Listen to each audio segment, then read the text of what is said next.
Most of the games I watch my boyfriend play look like this. I think you got him. And this. We need to get you to a hospital right now. So you know what sounded awesome? Disney. With all the songs and the animal sidekicks and toys coming to life. The only good thing about being wounded in the buttocks is the ice cream. My mind was blown when I saw the E3 trailer for Kingdom Hearts 3. I was like, Olaf! Remy! And the super moves are Disneyland rides? Bless my soul! Hercules! Hercules! Hercules! I somehow didn't know that this franchise even existed. Probably because when Kingdom Hearts 2 came out 13 years ago, the only things I knew about video games were Neopets and SpongeBob Plug and Play. Still better than the halftime show. But now I've seen what interactive media is capable of, and I want to interact with Disney. But hold up a minute, is that Solid Snake and the owl from Ocarina of Time? And why's everyone got such big zippers? You guys tried to warn us. We didn't listen! You said we would be confused. We didn't listen! We thought, it's just Monsters Inc. and Frozen. How complicated could it be? We didn't listen! We didn't listen! So this isn't a review of Kingdom Hearts 3. This is a review of what it's like to have no idea what the heck is going on in Kingdom Hearts 3. Okay people, we are not going to discuss any major plot points, but we will be using footage that features characters, items, and abilities you might consider a spoiler. If you are a casual fan, you'll probably be fine. The concept behind Kingdom Hearts is genius. A game where the player visits Disney worlds and becomes a part of the movies they love. Who are those guys? Beautiful. But when Disney signed off on this, I'm pretty sure Square Enix was like, I knew exactly what to do, but in a much more real sense, I had no idea what to do. You know how Disney stories have universal appeal, and even a 2-year-old can understand what they're watching? Well, Kingdom Hearts was like, that's cool, but have you seen Lost? This franchise is full of literature's most confusing plot devices. We've got time travel, alternate timelines, simulated realities, multiple versions of most characters, replicas of characters, dreams, amnesia, characters with the same name, characters with the same clothes, characters with the same face. Now throw in a cartoon mouse and... Baby, you got a stew going. I think I'd like my money back. Even the characters in the game are so confused that Jiminy Cricket gives everyone a gummy phone so they can hop on Gummy Wikipedia and figure out who their own gummy friends are. And if anyone has any questions, we can call each other. Think about that. They literally have to address that their own characters don't know what's going on. Major brain ache. You better get Wikipedia ready too, because Kingdom Hearts 3 is actually the 12th installment in the series, and there are plot threads from all of them crammed into it, including the mobile game. That's honestly incredible. I'm so happy for all the die-hard Kingdom Hearts fans out there, and so sorry for all the children that saw Goofy on a standee at GameStop, then got home and were like, Xemnas, or rather, Xehanort. Ventus wasn't able to defeat Vanitas. I don't know what you're saying. That's the struggle I have with Kingdom Hearts. The original selling point was the combination of Disney and Final Fantasy, and it still is for a lot of people. But Final Fantasy is barely in the game anymore, and many of the Disney worlds disappoint because the developers are more interested in their own stories and seem uninspired by the source material and some of their design choices. For example, I was so excited when my boyfriend got to the Toy Story world. The graphics were amazing. It seriously looked just like the movie. I was singing the song, when the road gets rough ahead and you're miles and miles from your nice warm bed. Andy's room is just like I remembered, and one of my favorite parts of the whole game was just exploring it from the perspective of a toy, which is something I've always wanted to do. My mind was racing with anticipation of what this level had in store for us. Were we going to sneak around the house playing dead when humans walked by? Were we going to explore the neighborhood on the back of an RC car? Maybe we could relive the movie and rescue some toys from Sid in an epic battle, Shadow of the Colossus style. But the first thing the game wants you to do is leave. Okay, the first thing we've got to do is head down the street. And then the rest of the world is mostly just being diva in a toy store. This. Cause you know, that's what you think of when you imagine a Toy Story level. Titanfall. Then there's the worlds in the game where you actually do experience the plot from the movie and get all tangled up in them. Only you don't really experience the plots as much as just watch a crappier version reanimated in the Unreal Engine. Seeing Rapunzel's tower was jaw-dropping and cutscene. Okay, we can finally explore. Maybe we'll climb her tower and cutscene. This game refuses to deliver any plot while you actually have control of your character, and it's infuriating. Seeing Rapunzel rappel down her tower from our perspective would have been so much more impactful. This was the moment my boyfriend started feeling fatigued by cutscenes cutscenes and just sat there like, Just for once, let me look on you with my own eyes. remember the first time you saw one of these long boys in Breath of the Wild? There was no cutscene or auto camera, just you and the long boy making memories. Kingdom Hearts 3 could have those unforgettable moments too, if they had just translated movie scenes into actual gameplay. Like, you know the most iconic Disney song of the last 2 decades, where Elsa lets it go and uses her powers to build the Fortress of Solitude? Okay, well, you know who else has ice powers? Sora. Imagine being a part of this amazing performance. Maybe casting Blizzara to the beat, helping Elsa learn to love herself as the first person she's ever met with similar abilities. But no, you just watch the same old scene that's already been watched 644 million times on YouTube, except they cut to Sora once and he goes, "Look at that. Let me play, don't hold me back anymore. Let me play, these cutscenes are such a bore." Okay, so when you aren't watching the 10 hours of cutscenes in Kingdom Hearts 3, what will you be doing for the other 15? Well, having a lot of fun actually, sorry for complaining so much. Even though very little of the gameplay has anything to do with each world's source material, the combat is entertaining. I admit, it's pretty cool. My boyfriend was constantly learning game-changing abilities, trying out new keyblades and summoning popular characters for help. The attractions in particular were a blast to discover, and when used correctly created some of the most insane visuals I've ever seen. Although, the combat did come close to having the diarrhea Christmas light syndrome I talked about in my Dead Cells review. There were a lot of times where the screen was just chaos. The biggest problem was the auto camera. It not only has a hard time keeping up with the player, but even some of the pre-programmed camera angles were just bizarre choices. Hey, what if the players can summon Pegasus and a chariot, but we don't let them see where they're going? Also, it's the kind of frantic game where my boyfriend feels the need to talk to it for some reason. Oh, making lots of sounds, I'm sorry. I never thought I'd hear him screaming Donald Duck's name. Donald, heal me.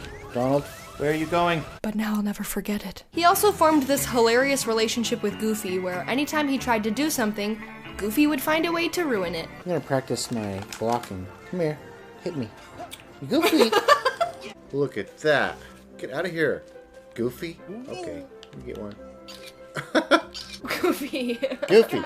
Not now. I shouldn't have ever taken that photo of him. Now he thinks that that's all I want. Goofy! It was one time, Goofy. It was cute once. It's not cute anymore. So that about covers my review of what it's like to have no idea what the heck is going on in Kingdom Hearts 3. Hold up a minute. Do you hear that? I think Randy Newman wants to review the game too. This isn't like Disney or Final Fantasy. That's not what the box art said. You spend hours and hours wishing you were dead.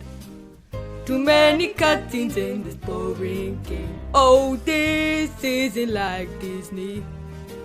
Yeah, oh, Final Fantasy. For a long time, my boyfriend thought video games were just toys for the TV, something to do in between bike rides and fingering Gak.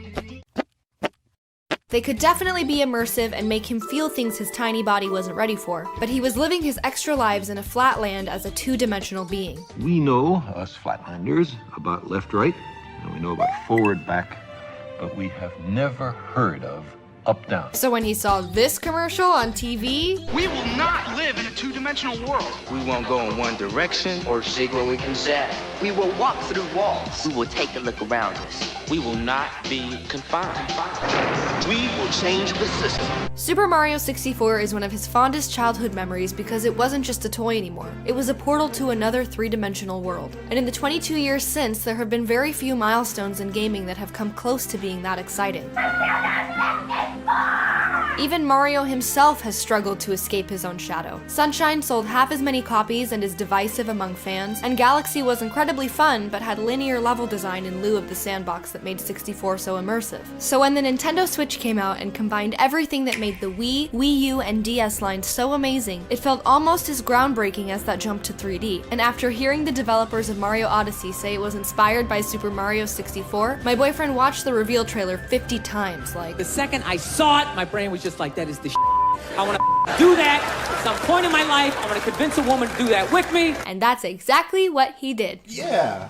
Good job, Babu. But this isn't a review of Mario Odyssey. This is a review of what it's like to live with someone taking the biggest nostalgia trip of their life and ruining it by playing as Cappy. I'm Cappy, goodbye. If video games were the embodiment of emotions, The Last of Us would be sadness, Resident Evil would be fear, Dark Souls would be anger, Red Dead Redemption would be Woody, and Mario Odyssey would be joy. Odyssey is made of happiness, which seems like an obvious feeling to base a game on, but most AAA games are dark, man. And not just because of their plots or violent gameplay, but their color palettes don't often pop. Mario Odyssey, though, is like a unicorn saw a double rainbow. Double rainbow, oh my god. Got so excited it pooped. It's a double rainbow all the way. Then Nintendo threw it at your face and you remembered what it's like to be a kid again.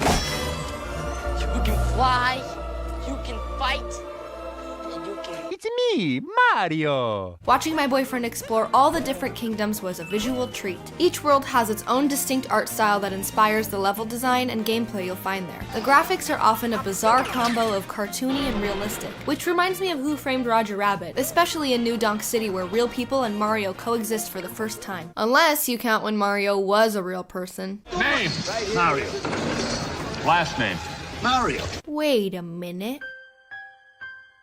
What does it mean? The character and enemy design are also grin-inducing because everyone is just so stinking cute. Look at the Goomba. Look at the Cheep Cheep. Look at the Easter Island on vacation. All of this amazing happy artwork is accompanied by an even more amazing and happy soundtrack. I mean, I actually bumped it on my headphones a couple times and you can't not be happy walking around to this.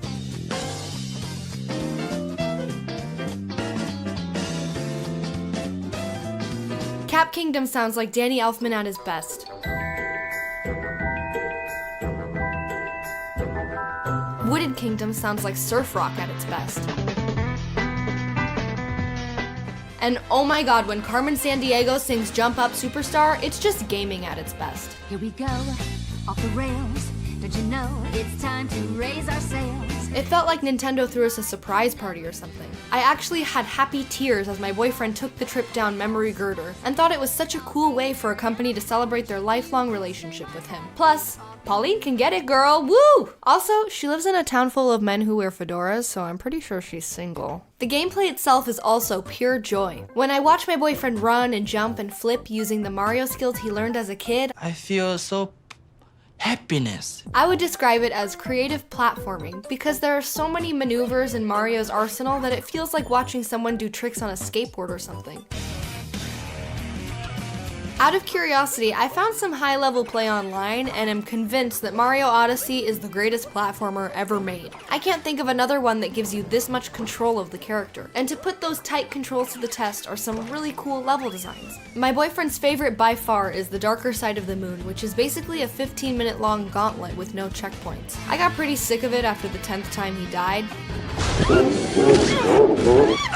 But by the 20th time when he could do it flawlessly, it kind of felt like I was dating an American Ninja Warrior or something. Then obviously there's Cappy, which is not only an important traversal tool, but a way of becoming enemies. This is definitely a clever and fun idea, but they came up with some weird stuff, dude. Like, imagine the pitch for these enemies called uproots. Yeah, so I was thinking Mario could like throw his hat on an onion and then grow some legs real good and then do a little pop at the top. But the best part of Cappy for me, and the worst part of Cappy for my boyfriend, is that I could be him. In comparison to all of the masterful game design in Mario Odyssey, the co-op implementation is just the worst. I mean, I love it because I get to be involved and totally ruin my boyfriend's day, but it's definitely not good and was probably tacked on at the last minute. If only there was a way for me to express how I feel about this. Uh-oh, I think I feel a song coming on.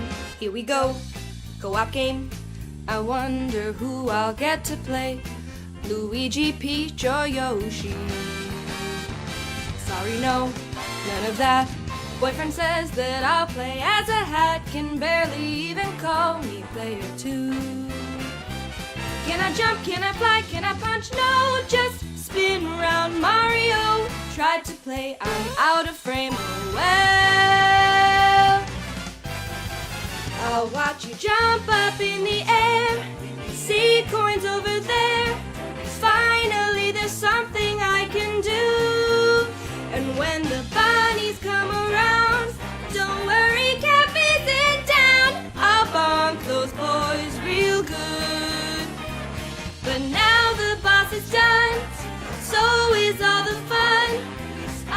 just be here on my phone. My bad, I ruined your plans. Accidentally moved my game hands. I'm spinning around all over the town. Oh, I am the best cappy. I'm a hat, look at me. I'm a hat, look at me. I'm a hat, look at me. I'm a hat, look at me. I'm a hat, look at me. I'm a hat, look at me. I'm a hat, look at me. I'm a hat, look at me. Super Smash Bros. Ultimate is the most ambitious crossover event in history. Sorry, Infinity War, but unless you invited Batman or like Steve Urkel, you can't compete with the new Smash. Just look at all the different franchises it includes, and some aren't even from Nintendo. I love seeing game studios set aside their differences for once and punch each other in the face. Sega is here, Capcom, Konami, Namco, not you, and Square Enix. But the biggest crossover that happens is on the couch. So many fan bases can get together and have a great game night. For example, my boyfriend can finally see who would win in a fight between Samus and Snake, while I can dress Pikachu up like a luchador. Pika pika. So this won't be a review of Super Smash Bros. Ultimate. This is a review of what it's like to play Super Smash Bros. Ultimate with your boyfriend. My boyfriend is so much better than me at video games that when we play, it usually looks like this. Cool. And with how much Melee he played in college, he considers it his double major, the other being 360 no-scopes. Oh my god! So, jumping into Ultimate, I was a little worried that my Jigglypuff in a sun hat couldn't keep up with his Rocket Raccoon. My nipples hurt. But to my surprise, Smash Bros. Ultimate is very noob-friendly. With the default match settings, there is so much hilarious chaos happening that skill level and technique aren't really the focus. The stages are so interactive and deadly, and the items are so plentiful and outrageous, that it feels more like we're just trying to stay alive than actively smashing each other out of the ring. And it's fun. I'm having so much fun. I'm a lot better when there's a giant dragon helping me. Oh no. Honestly, I think this is the hardest I've ever laughed at a video game. Except maybe when we do this in Mario Party. God.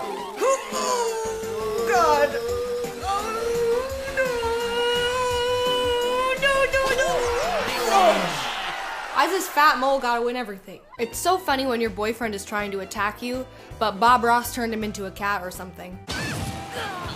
Even when I kill myself, I'm having a great time. I'm Mary Poppins, y'all. Like sometimes I'll just accidentally ride Lloyd off into the sunset, and I'm not even mad. Whee! Oh no.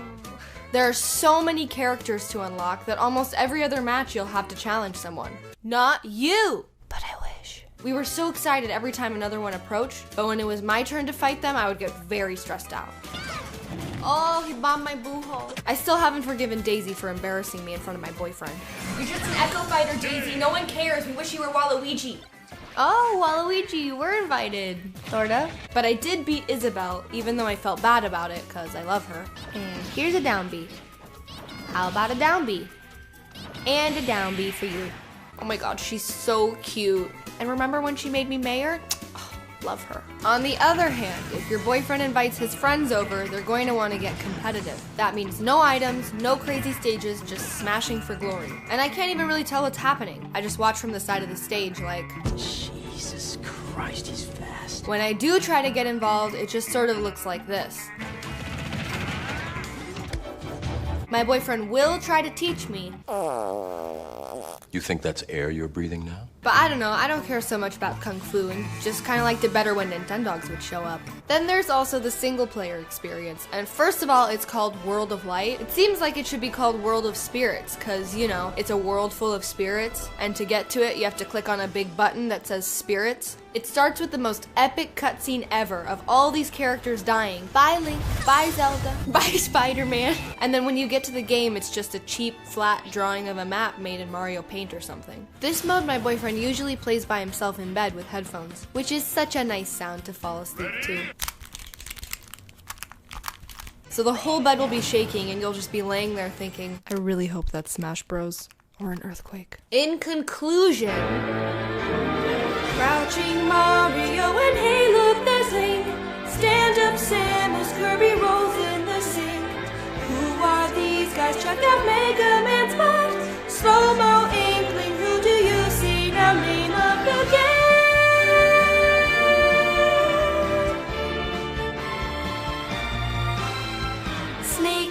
cloud.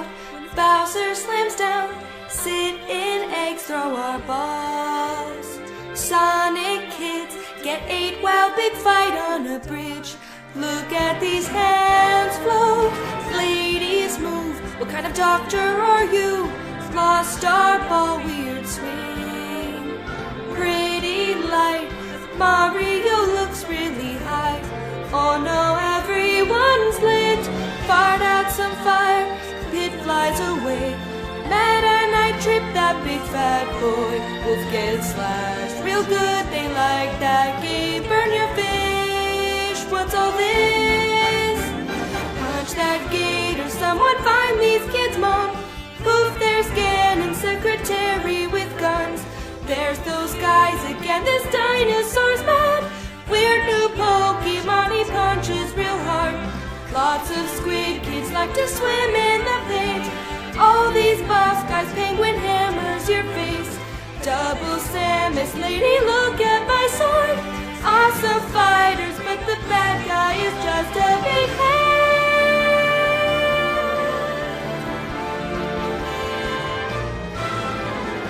Little Link, surprised Sheik standing weird. Party poppers, lots of characters here.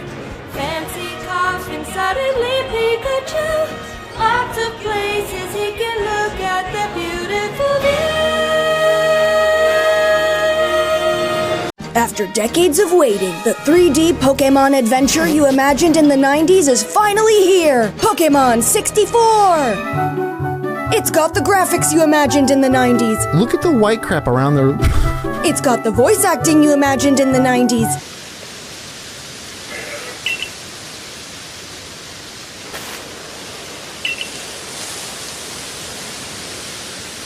And it's got the not quite ironed out controls you imagined in the 90s. Oh, god damn it. Oh my f***ing shit. Has this company ever played a video game? Every game ever is L2 to aim, R2 to shoot. Despite its obvious shortcomings, Pokemon Legends Arceus is the best this franchise has been in years. Oh my god. These son of bitches. Compared to the last 5 generations of Pokemon games, it is a breath of fresh air. Even though compared to the last 5 generations of video games in general, it is a breath of the mild. This is so shitty.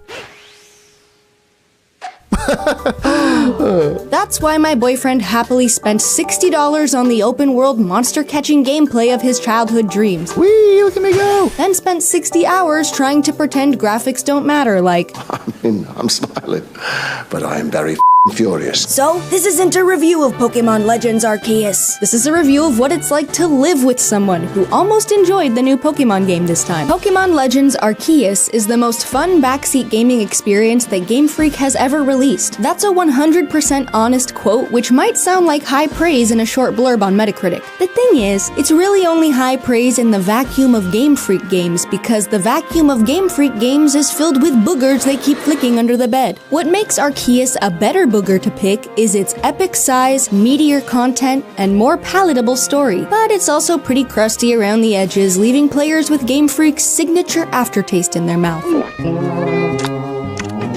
Slimy? It's satisfying. The Hisui region was genuinely exciting to watch my boyfriend discover thanks to having an unprecedented amount of freedom and control over his trainer. Oh my god. Dude, in this like, what the Honestly... Mother of God.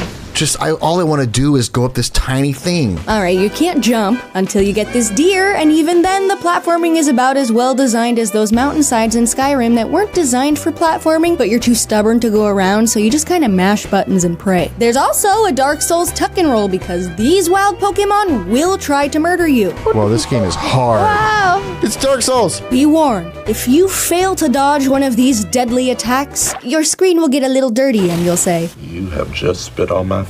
The addition of a Dark Souls role only felt justified when fighting one of the many Dark Souls bosses, who were easily defeated by pelting them with a lip balm like Lightning Bolt!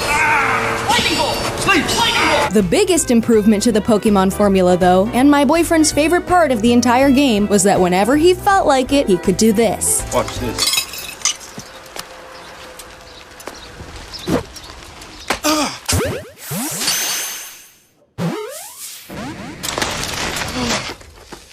the heck are you doing? That's what I'm talking about. Hunting Pokemon and catching them on the spot is such a simple pleasure that I often thought the turn-based rock, paper, scissors dating back to Gen 1 was holding the new mechanics back. What the f***, Stunky? Damn. More emphasis on research, investigation, and tracking could have made finding each Pokemon a unique puzzle to solve, while more emphasis on preparation, loadout, and man versus beast showdowns could have made catching each Pokemon a unique challenge to overcome. Tell me, do you bleed? However, as it is, the entire existence of every Pokemon can be boiled down to aimless loitering. Furthermore, the most interesting thing a trainer can do to catch one is this. Oh, sir, I saw it. The terrorists, they ran that way. It was a run by fruiting. And if a run by fruiting doesn't work, it's back to the tired old battle system, which begins to feel like a punishment, especially since you retain control over your character for the first time in Pokemon history, yet can't do anything except run around in circles out of boredom. It's super effective, Licky Tongue. Lastly, I have to address the audio-visual presentation, starting with the sound design. They were like, all right, sound effects team, we need it to sound like they're setting up base camp. There'll be no footage of it, so just needs the sound to be really good. And they just came in, they said, dink, dink, dink, with a couple rocks. Bonk, bonk, bonk. That's base camp sound. Ow, what the f***? Is it time to wake up? So loud. The hell is it? Time to wake up in 1992 with my mom and dad's brown clock with red digital letters? Jesus. And that about covers the sound design. And like many of you, we here at Girlfriend Reviews are firm believers in gameplay over graphics. Pokemon Legends Arceus made us question those beliefs. I want you to close your eyes for a moment. Go ahead, nobody's gonna fart in your face. Just relax. Now, I want you to daydream about owning the highest grossing media franchise of all time. $109 billion. More than Star Wars and Marvel combined. Next, I want you to take all that cash and develop a video game. How good does it look? Are you blinded by its majesty? Now, on the count of 3, I want you to open your eyes and tell me if that dream comes true. 1, 2, 3. Behold! The highest grossing franchise of all time! No, don't close your eyes again. Look at it! This is the Pokemon game of every critic's childhood dreams. In conclusion, yes, Arceus is a step in the right direction. The Metacritic blurbs were not lying. I was just left wondering, why does Game Freak only have to take a small step in the right direction while every other developer has to make giant leaps? The answer is that we love Pokemon more than we respect ourselves. Oh my god, look at that. Holy shit. Ponyta. Put that on your team. Yeah, for sure. Right now. Ever since Nintendo aired this commercial where Mario suddenly goes Clockwork Orange on his friends, there have been a lot of failed attempts to recreate the success of Super Smash Bros., such as that PlayStation one, that Kung Fu Panda one, and Super Smash Bros. Brawl. In the cyberbullying biz, we call these Smash clones, which according to the internet is the 3rd most embarrassing clone to beat, right below Donkey Clone, and of course, Star Wars Episode 2 Attack of the Clones. But the problem with Smash clones is all just a misunderstanding. See, when players said, we want more companies to make platform fighters like Smash Bros. With a diverse roster of fan-favorite characters crossing over from a dozen different franchises so we can use iconic items and cheap special moves to knock each other off of familiar stages, the only words those companies actually heard were make, cheap, knock, and off. That's why it doesn't matter if a Smash clone comes from the geniuses at Sony Interactive or the sinners who draw them dang old teenage music potty frogs. Anything that even remotely resembles Melee but doesn't have wave dashing is a kick-and-play activity gym for baby gamers. Luckily, I'm a baby gamer, and the new Smash clone by Warner Brothers feels so imbalanced that when a baby gamer fights her boyfriend, it does feel balanced. So this isn't just a review of what it's like to live with someone who plays MultiVersus. This is a review of what it's like to finally be kinda good at Smash Bros, even if it's just the Smash Warner Bros. Full disclosure, I had no interest in reviewing a Smash-type game because it only takes 30 minutes of playing a Smash-type game for me to rage quit, like, I have been falling for 30 minutes! More importantly, I had no interest in reviewing any type of game starring the Looney Tunes because I don't want to hurt your feelings. But the truth is, you've never mattered all that much to me. Maybe if I had been born a little closer to their golden age, when Allied forces landed on the beaches of Normandy. But I grew up during the golden age of dating shows, when someone's poop landed on the floor of Flavor Flav's crib. It just like pushed itself out. However, unlike Space Jam 2, people are enjoying MultiVersus, and unlike Space Jam 2, LeBron James is good in it. So after seeing the record-breaking download numbers, my Smash-type boyfriend decided to check who else is playable, yelled, "It's the freaking bat!" and downloaded MultiVersus immediately. Then I saw Jake from Adventure Time, yelled, and also downloaded MultiVersus immediately. Turns out Warner Brothers owns everything from DC Comics to Oprah Winfrey, from Cartoon Network to 90 Day Fiancé, from HBO to Jensen Ankles. You made those words up. No, it's true, meaning MultiVersus might be the first copycat with the copyright to rival Super Smash Bros. 89 playable Fire Emblem characters. The open beta alone has pop culture icons like Superman, Arya Stark, and... What is that thing there? And Rain Dog. My point is that all the developers need to do with these legendary characters now is rival Super Smash Bros. Legendary gameplay, which has been getting finely tuned and optimized by the creator of Smash Bros. For over half of his long, highly prestigious, and professionally fulfilling life. Let's see if the creators of Rain Dog can pull it off. Whoa!